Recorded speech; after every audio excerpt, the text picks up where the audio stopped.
Hello, everyone. Just recently in Rome, in the Vatican, there were many religious from all over the world, religious and consecrated people.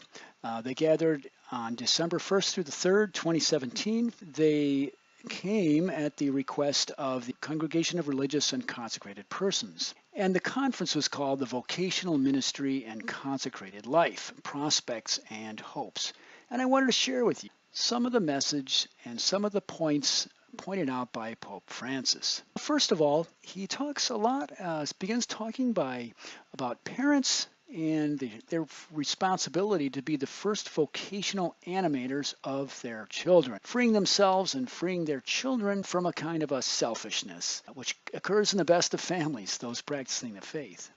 Then he talks about cementing the vocational proposal.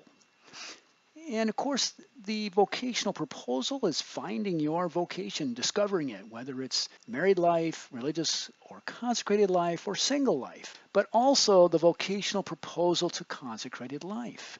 He talks about the pastoral ministry, the humus, or the fertile soil within youth. And he talks about youth ministry to be dynamic, complete, effective, informative, must be open to the vocational dimension. I have to admit that I did not receive this kind of formation when I was growing up. Our family was not that religious at the time. We practiced the faith, but that's, looking back, I came out okay anyway. But the thing is, it's very encouraging to see this practiced in places that I see, such as my own parish, where the youth really are formed by the various parish ministries. And it's a very hopeful sign. And he talks about prayer in the vocational ministry, but also he talks about some challenges and trust in the Lord, trust in the young people, confidence. There are many young people, while they belong to the selfie generation, and he has some criticism here. But he says consecrated people have an important role to stay awake so as to awaken young people to be centered in the Lord so that we can help them focus on Him.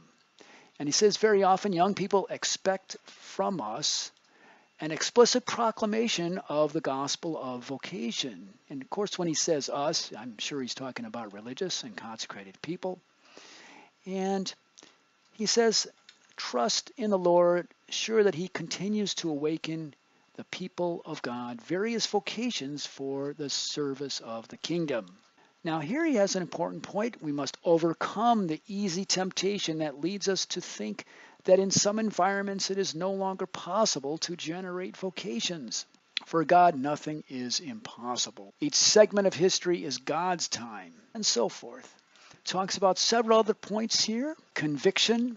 To suggest to a young person today to come and follow me requires evangelical audacity. And the total gift of oneself to the cause of the gospel is something beautiful that can give meaning to a whole life. And he brings up a number of other points. Here's one that I like. The young person wants to see the model to follow Jesus Christ narrated in the concrete life of a consecrated person, and so forth. And he says, without the taste of proselytism. And he mentions that term several times in this talk. So he says young people have a need for persons of reference who are close by, credible, consistent, and honest, in addition to places and occasions for testing their ability to relate to others. And of course, this comes from the Synod of Bishops about young people. And there are lots of great paragraphs here. This is on the of course, this document can be found on the Vatican website. So if you just search for vatican.va and then search for the terms vocational ministry and consecrated life, you'll find it. And summing things up here, he talks about our youth ministry must strike the following notes: dynamic, participative, cheerful, hopeful, risky, confident, and always be filled with God, which is what a young man needs most to fill his just yearning for fulfillment. And here is a really great ending here. Let no one rob us of the joy of following Jesus Christ and the courage to propose it to others as a way, truth, and life. Let us conquer our fears. It is time for young people to dream and the elderly to prophesy. And he says, hands to work. The young await us. It's time to move. He mentions it in his very informal way of speaking to people. Now here's some photos from the conference. They were taken by the Sisters of St. Joseph the Worker in Kentucky. We got some nice other pictures here. Here's a beautiful picture of St. Peter's on a rainy evening. This is where the Holy Father gives his Wednesday addresses. And there's a sister taking a break, I guess, a lunch break. And sisters praying in the chapel. This is at St. Peter's, of course. There's a chair of Peter right here in the center. So it's great to make a pilgrimage to Rome at a time like this because you see lots of sights, lots of opportunities just for making a pilgrimage, for praying. Well, thanks for watching. My name is Kevin Benet.